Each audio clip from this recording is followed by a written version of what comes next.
Isso, fiquem à vontade. Que alegria, que dia festivo para nós. Celebrando São Carlos Borromeu, também celebrando o aniversário de pessoas queridas, né? Carol, a Camila, tantas pessoas aqui no meio de nós, em casa também, quem sabe, celebrando seu aniversário.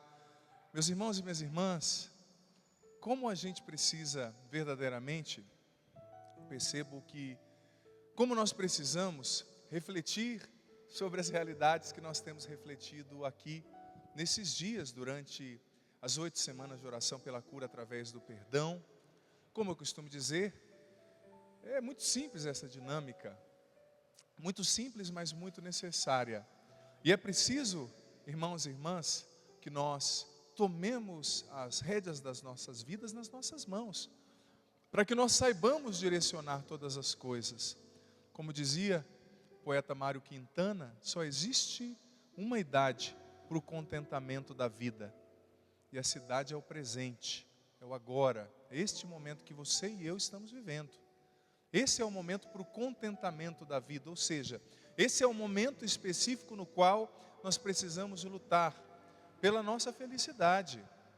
Mas, meus irmãos e minhas irmãs, mais do que nunca, nós estamos num tempo no qual nós precisamos refletir sobre a dinâmica do perdão.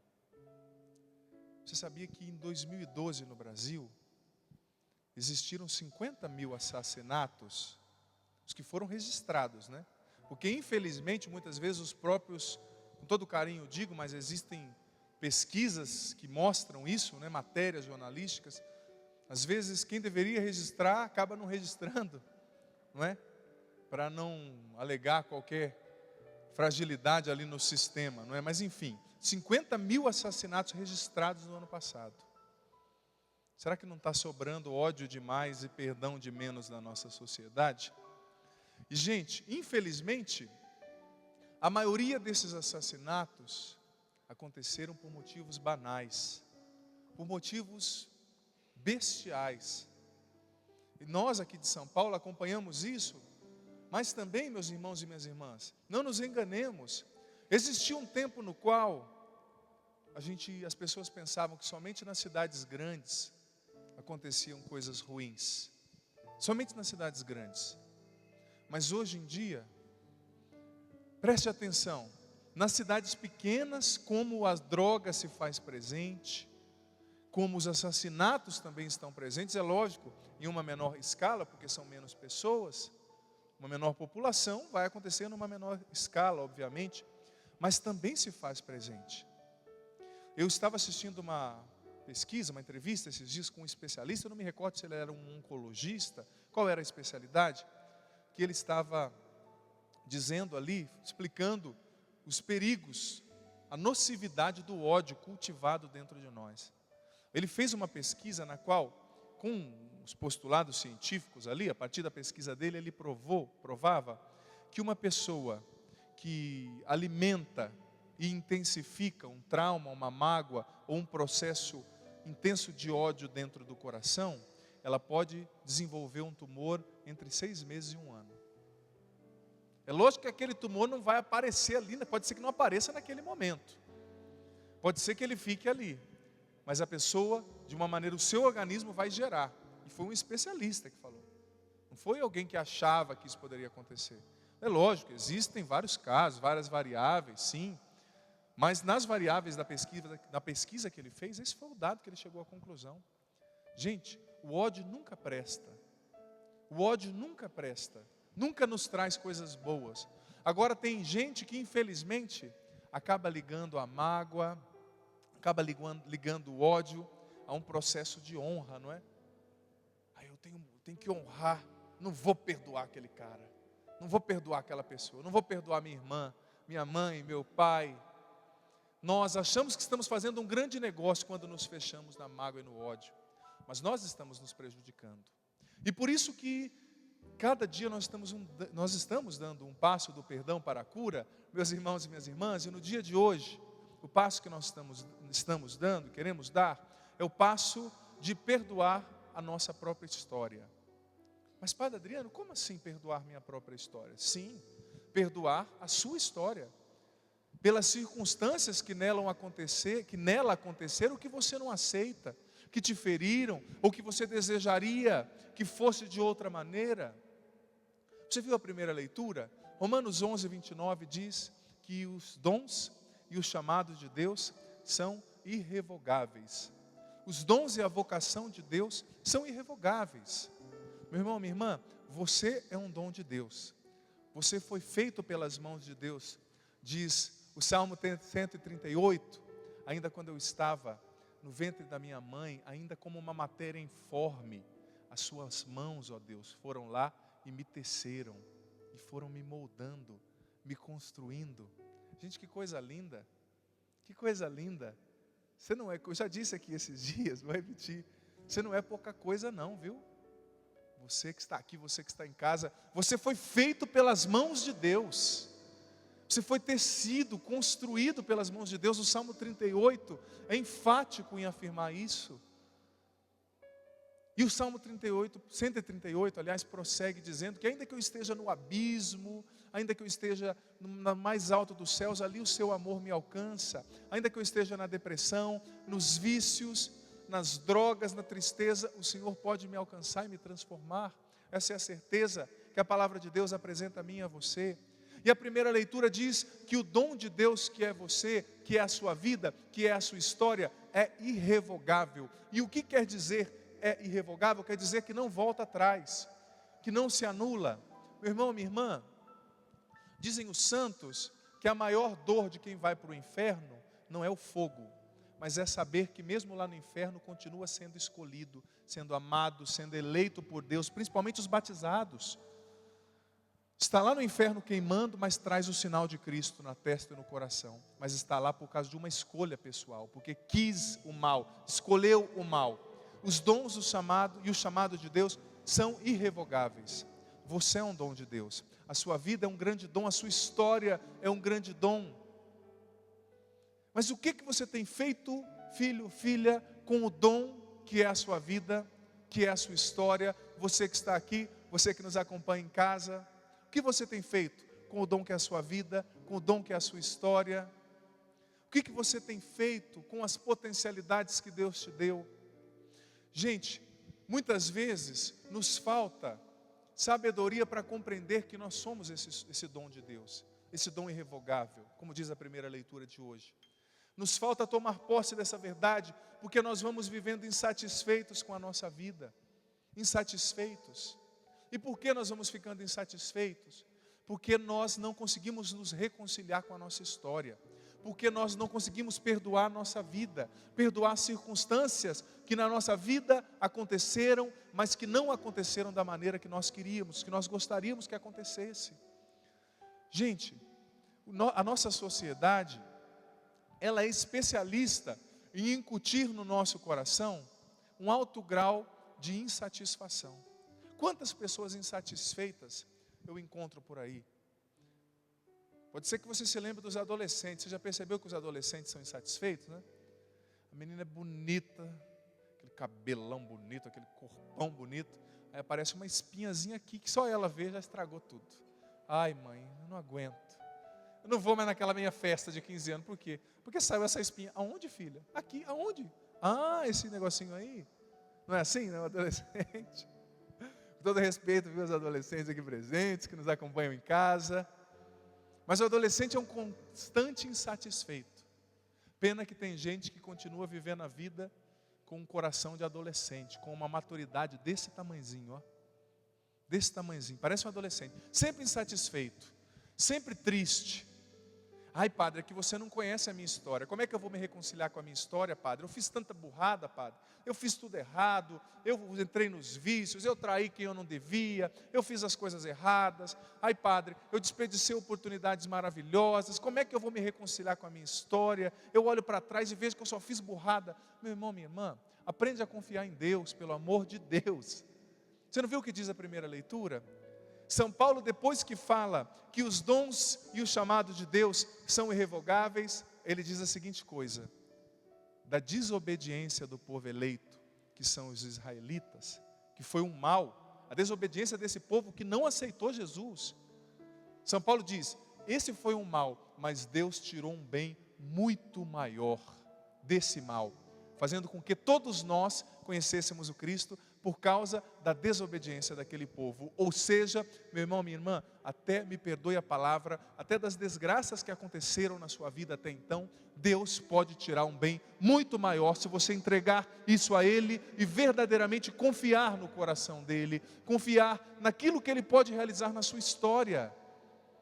Mas é preciso, para ter paz no coração, se reconciliar com a própria história, eliminando esses focos de insatisfação que ficam dentro da gente, perdoar a vida, perdoar as circunstâncias que compuseram a minha história, perdoar a mãe que eu não tenho e que não é a que eu gostaria de ter. Perdoar significa se reconciliar com o que eu sou.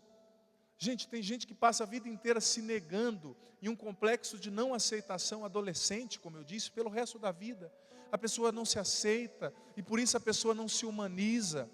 E quem não se aceita se torna um hipócrita, começa a cobrar demais das pessoas, o que nem ele pode oferecer, o que nem ela pode oferecer. É preciso se reconciliar com a própria vida. Se você perdeu pessoas que você amava, se as coisas não aconteceram do jeito que você gostaria, se as circunstâncias que compuseram a sua história até então não foram as melhores, meu irmão, minha irmã, reconcilia-te com o ontem, para que você possa viver bem o hoje e construir bem o amanhã. Não se torne escravo do que passou. Mas você pode falar, mas padre, eu estou tão bem. Será que você está tão bem mesmo? Você entendeu o que significa esse conceito de se reconciliar com a própria história? Você entendeu? Significa olhar para trás e ver muitas vezes as coisas que eu e você negamos, as coisas que nos deixam insatisfeitos. Quantas pessoas negam a própria origem? Quantas pessoas negam a própria família? Negam a própria aparência? Negam a própria história? Meu irmão, minha irmã, somente a verdade é um lugar no qual Deus pode realizar uma obra de libertação e de cura na sua vida e em você. Não negue a verdade. Como disse Jesus sabiamente no Evangelho de João, a verdade liberta, sempre. Reconciliar-se com a história, com a própria história, reconciliar-se com as circunstâncias, reconciliar-se com os enredos da própria família, como eu disse. Muitas vezes a gente não tem a família que a gente quer ter. E muitas vezes, como eu costumo dizer, a gente cresce comparando a nossa própria família com a família do vizinho, com a família do primo, com a família da prima. E a gente não percebe, é um processo muitas vezes inconsciente. Mas aquilo vai gerando uma revolta interior, uma mágoa contra a própria vida, uma mágoa contra a nossa própria história. E as coisas que aconteceram na minha adolescência, ou que não aconteceram, né? Muitas vezes a gente não se revolta só pelas coisas que aconteceram. A gente se revolta também muitas vezes pelas coisas que não aconteceram. Mas meu irmão, minha irmã, ninguém pode ser feliz de verdade sem assumir aquilo que se é, sem assumir aquilo que é, com as consequências daquilo que é. Se você errou muito, ou se você está errando até então, se reconcilia com você mesmo e reconhece que você não é um Deus, você é um ser humano. Você não acerta sempre, você não vai acertar sempre. Você precisa se perdoar por aquilo que você não fez bem na sua história. Você precisa perdoar os fatos. Padre, mas aconteceu isso, eu tive uma infância tão difícil. Meu filho, minha filha, essa é a única infância que você teve. Não adianta você inventar uma outra na sua cabeça para contar para os outros. Você vai enganar os outros, mas não vai enganar você. Não vai enganar Deus. E na sua consciência sempre vai ter um dedo apontado para você mesmo dizendo, você está mentindo. Você não é isso que você mostra. Gente, isso é ilusão. Só que muitas vezes a gente vai cultivando esses padrões de insatisfação conosco mesmos, com a vida. E de onde vêm esses patrões? Padrões, aliás.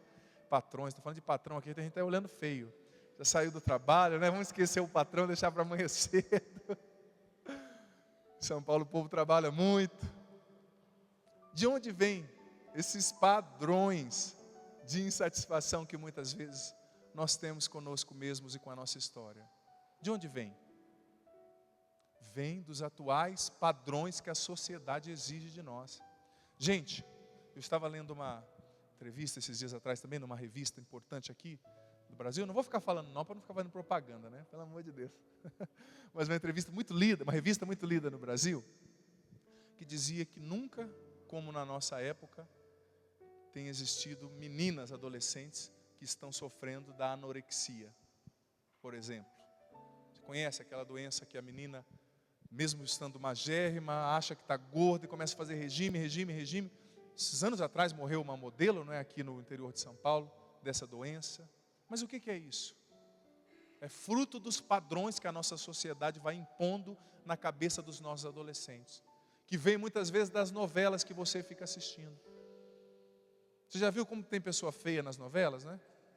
Tudo feio, eu fico com dó daquelas meninas, velho. Meninas feias, coitadinhas, né? Cabelo mal cuidado, né? Meninas mal feitas, como dizem por aí. Aqueles rapazes também, né? Os meninos aqui são muito mais bonitos que eles, não é verdade? Os meninos do Ministério de Música aqui. Vocês gostaram dessa, né? Eles gostaram. Mas você já percebeu como são os padrões, brincadeiras à parte, que a sociedade impõe para a gente? A adolescente cresce vendo aquela menina bonita, com aquele corpão, não é? Com aquele cabelão e com aquela roupa, né? Porque se não tiver com aquela roupa não é aceita, se não tiver o cabelo X não é aceita, se não tiver o corpo Y não é aceita. E ela cresce já vendo a menina bonitinha lá na escola, sendo bajulada por todos os meninos, sendo bajulada por todos, e liga a novela, tem lá uma menina perfeita, uma mulher lindérrima, aí liga o filme, aquela outra lindérrima. Qual é a mensagem subliminar que é passada para os nossos adolescentes? Subliminar não, é uma mensagem direta, que só é feliz quem é perfeito, quem é bonitíssimo, belíssimo aliás, bonitíssimo não existe, quem é belíssimo, quem tem o cabelo perfeito, o corpo perfeito. Então a meta da vida de muitas pessoas é ter o corpo ideal, o cabelo ideal. E quantas adolescentes você não escuta reclamando por aí? Adolescentes de idade e adolescentes mais velhas, né? Porque tem gente que emocionalmente ainda continua adolescente por muitos anos, infelizmente. Infelizmente, não amadurece. O que você mais... Ai, padre, o que você escuta? Ai, eu queria tanto ser mais alto. Ai, eu queria ser mais baixo. Ai, eu queria ter mais isso. Ai, eu queria ter mais aquilo. Vão se criando padrões, gente. Não que não exista um padrão estético, existe, mas, por exemplo, aqui no Brasil existe um padrão estético, na África existe outro, lá na Ásia existe outro. Esses dias eu conversava com um amigo coreano, né, que dizia que lá na Ásia as modelos brasileiras são tidas como gordas, muito gordas, que as mulheres lá são magérrimas, porque as asiáticas são magras mesmo, né, é um pouco do estereótipo delas. Então esse padrão estético ele varia, daqui 30 anos não vai ser o padrão de hoje, mas se impõe um padrão de beleza, um padrão de posse. Para você ser alguém legal, você tem que ser bonito. Para você ser alguém legal, o que mostram as propagandas por aí? É quando propaganda de tênis, por exemplo. O mundo do marketing, gente, é muito esperto e estuda muito bem a minha e a sua psique, a nossa cabeça, o nosso jeito de pensar e de nos relacionar. Aquele tênis maravilhoso que se quer vender, coloque lá o comercial, com aquele cara bonito, aquela moça bonita usando tênis, todo mundo feliz. Os nossos adolescentes crescem com aquela imagem. Para eu ser feliz, eu tenho que ter aquele tênis. Para eu ser feliz, eu tenho que ter aquele corpo. Para eu ser feliz, eu tenho que ter aquele cabelo. E começa a se negar. Não consegue ser feliz. Quanta gente não consegue ser feliz porque não tem um corpo perfeito? Meu irmão, minha irmã, que se exploda as suas imperfeições. Seja feliz enquanto você pode. Com pneu ou sem pneu. Deus te criou para ser feliz. Viva a sua vida. Viva com alegria.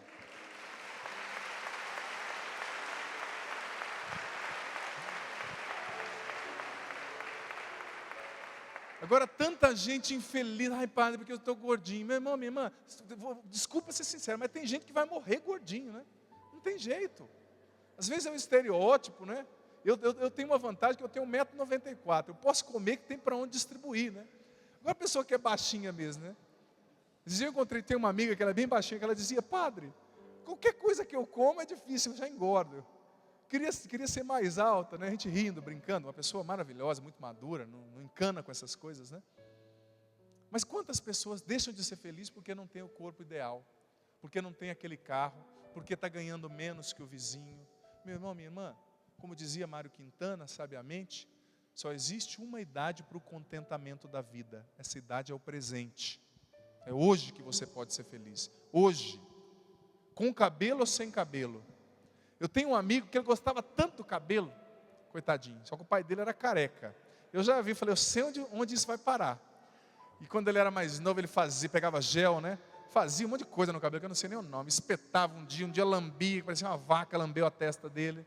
Outro dia fazia assim. Aí passou 2 anos que eu não o vi, eu encontrei, eu já vi que o cabelo dele foi subindo, né? Você sabe, né?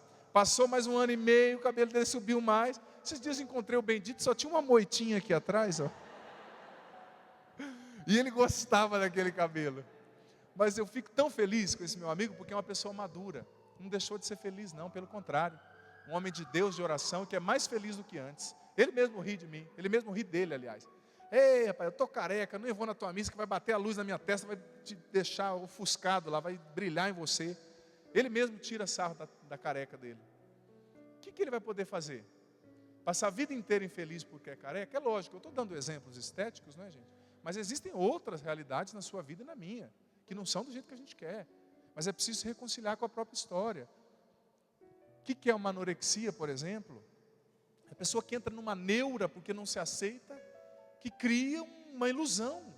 Quantas neuroses, gente, não nascem do processo de não aceitação, de você não se aceitar, não aceitar a própria história. Por isso que eu digo, o 4º passo do perdão para a cura, reconciliar-se com a própria história, perdoar a própria história, que não foi do jeito que você queria, perdoar a sua família, que não era a família ideal, era a família real, perdoar os seus relacionamentos que não foram os melhores. Às vezes a gente fantasia tanto contando as coisas para os outros e contando vantagem. Mentira, criando um monte de mentira. Vamos assumir a nossa vida, gente, com verdade, com as possibilidades que nós tivemos, sem ficar criando personagens. Isso deixa a gente pesado, isso deixa a gente machucado. Pode ser que não tenha acontecido do jeito que você queria, mas Deus estava com você mesmo assim, e é hoje que Ele te quer feliz, é hoje. E você pode ser feliz sim, do jeito que você é, com o corpo que você tem, com o cabelo que você tem, com a aparência que você tem, com os filhos que você tem. Às vezes não são os filhos que você gostaria, mas são os filhos que Deus te deu. Com a história que você tem, mais uma vez eu digo, ai, padre, eu não vivi bem os meus relacionamentos. Meu irmão, minha irmã, já passou. Viva a partir de hoje. Você pode ser feliz. Viva a partir de hoje. Deixa para trás o que já ficou, o que não pode voltar. Perdoe a sua história. Perdoe as circunstâncias trágicas que porventura possam ter acontecido na sua vida. Gente, quanto mais tempo de padre eu tenho, apesar de ser um padre jovem, mais eu me encontro com histórias difíceis de se acreditar, de acreditar que certas pessoas viveram certos sofrimentos. Tem coisas que você não acredita, que não dá para acreditar, que tal pessoa viveu aquele sofrimento.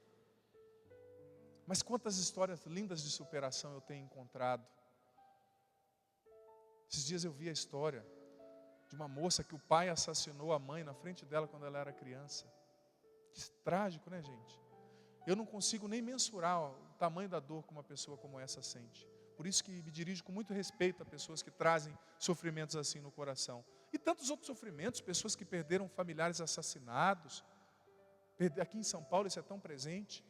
Tanto que nesse sábado, que foi dia de finados, eu fiz questão de ir a um cemitério e de rezar uma missa exclusivamente por aqueles que morreram sem perdoar, sem pedir perdão, vítimas do ódio, nesse último sábado. Fiz questão de ir, por estar aqui em São Paulo.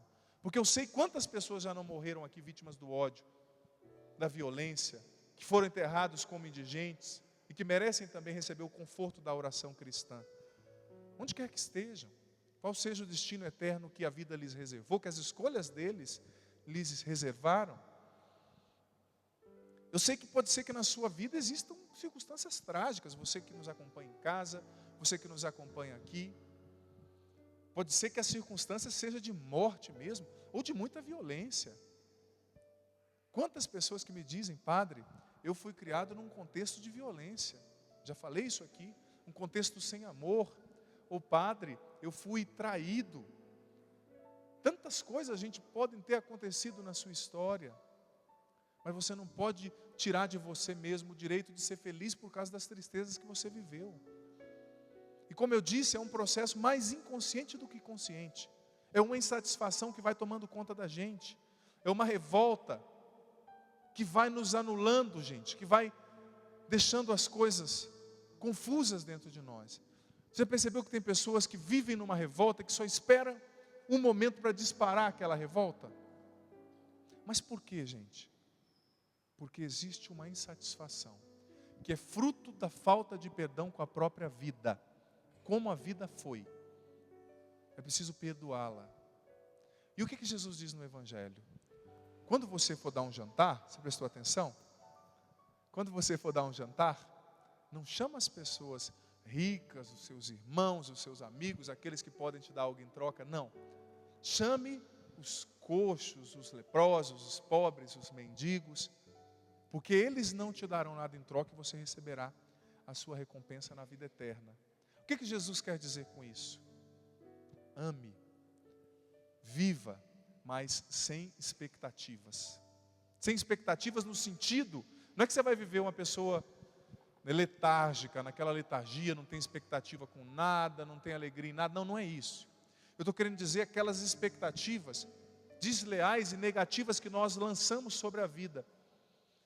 Porque o que Jesus está falando? Não, você está fazendo, não faça para querendo receber algo em troca. Não crie expectativa. É que nem quando a pessoa chega, eu que sou padre muitas vezes ouço, ai padre, eu estou tão magoado com a igreja, estou tão magoado com a canção nova, estou tão magoado com fulano. Mas por quê? Ai padre, é porque eu fiz tanto, eu dei tanto, e agora fizeram isso comigo. Ué, você não deu de coração não? Você está cobrando para dar? Você está cobrando para amar? Você está cobrando para ajudar alguém? Isso não é amor não, isso é troca, isso é carência. O que Jesus está falando? Se você for fazer alguma coisa, faça buscando a recompensa de Deus. Não fique criando expectativa demais sobre a vida e sobre os outros. Crie de menos, porque se vier a mais, você vai ser surpreendido positivamente. Agora, o que muitas vezes faz eu e você ficarmos insatisfeitos com a vida, é porque nós criamos, impulsionados pela atual sociedade que nos faz exigir padrões de perfeição em tudo, nós criamos expectativas demais sobre a vida. Quantas pessoas não conseguem ser felizes no casamento? Porque antes de casar, criaram uma expectativa do que seria o casamento. Para de criar expectativa e viva, filho, filha. Pare de viver no mundo das ideias, senão você não vai ser feliz. Viva. Enfrente os problemas com coragem, com oração, com sabedoria, com confiança em Deus. Olha, viva sem expectativa, se relacione sem expectativa. Mais uma vez eu digo, não é sem expectativa no sentido de você ser uma pessoa sem sonho, sem ideal, não é isso que eu estou dizendo. Estou falando daquela expectativa que nós lançamos sobre a vida, que a vida tem que ser assim, senão eu não vou ser feliz. Que o meu marido tem que ser assado, senão eu não vou ser feliz. Que o meu filho tem que ser assim, senão eu não vou ser feliz. Meu irmão, minha irmã, faça por Deus e encontre nele a sua força para superar aquilo que não foi do jeito que você queria. Olhe para Jesus. Quantas coisas na vida dele não foram do jeito que ele queria? Às vezes nós olhamos para Jesus de maneira muito desencarnada, gente. Jesus nasceu em um hotel de luxo, foi isso? Onde que Jesus nasceu? Num resort, em uma manjedoura. O que é uma manjedoura? Um estábulo. É, meu amigo, lá onde a vaca, o boi, a ovelha vai. Você acha que tinha algum banheiro químico para eles? Lá não, era ali que a vaca resolvia seus problemas mais profundos, intestinais.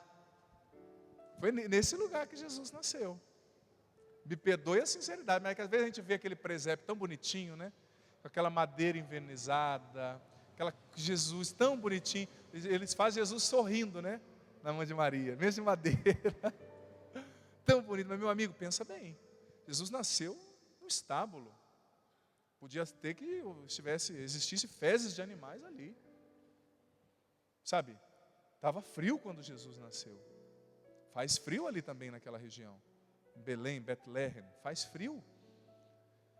Jesus nasceu ali, José foi para o recenseamento na sua cidade natal, que ele era descendente de Davi. Depois eles voltaram para Nazaré no norte.